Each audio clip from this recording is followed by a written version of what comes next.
Ég komið sæl, Hanna Rún heiti ég.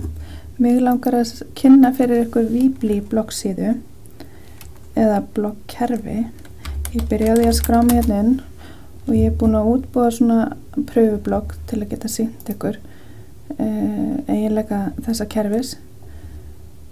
Eins og þið sjá hérna erum við komin á vinnuborð bloggkerfisins og mér langar svolítið að fara bara í hérna síðu fyrir síðu, hérna í stikurnar hérna uppi.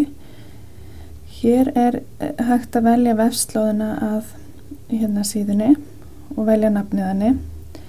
Svo hér eiginleika sem þarf að borga fyrir og það favicon, merkið hérna litla, ef maður vill útbúa sitt eigið merki, það þarf að borga fyrir.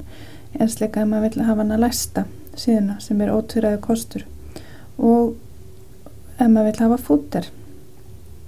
Ég ekki með þennan aðgang þannig ég segi bara hérna save og við förum í næsta flipa sem heitir editors og hér hægt að bjóða aðgang að síðunni með höfundarétti þannig að höfundar geta verið fleiri heldur en einn.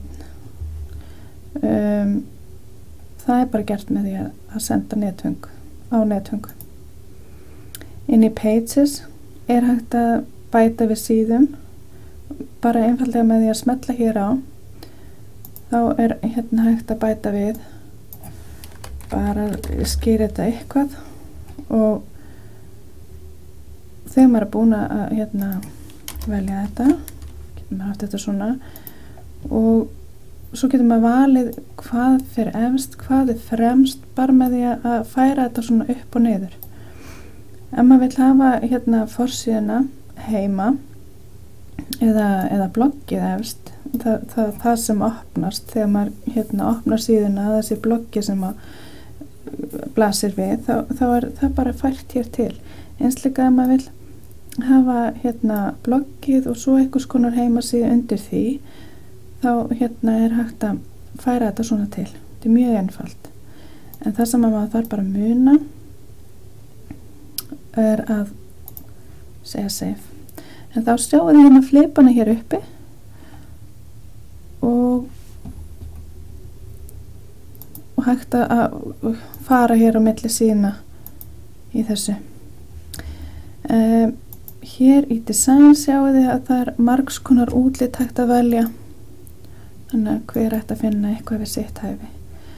Elements í rauninni blogg hérna kerfið sjálft eða þar að segja hérna það sem maður nota til þess að setja inn færslur og hérna við skulum bara sjá hvernig við hérna ég ætla bara að fara hérna inn í bloggið sjálft og sýna ykkur, það alveg ákaflega einföld bloggfærsla ef maður ætlar að setja bara texta þá dregur maður textabóksið niður og sleppir og skrifar texta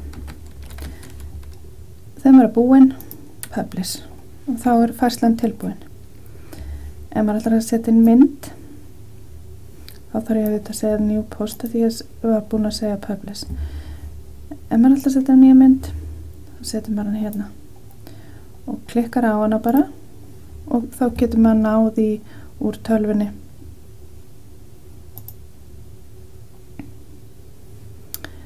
Finnum bara einhverja hérna bara til að sýna ykkur hvernig hún kemur inn.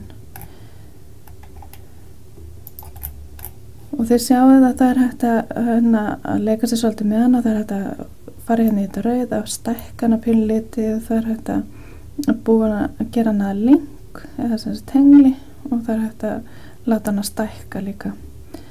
En við erum bara ánægð með þetta svo við segjum publish.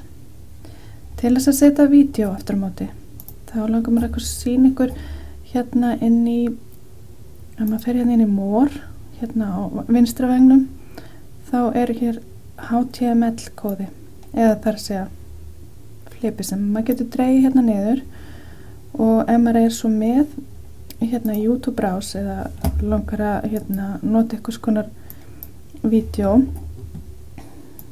þá hérna smellir maður hérna límir þetta á og þá ætti vídeó að birtast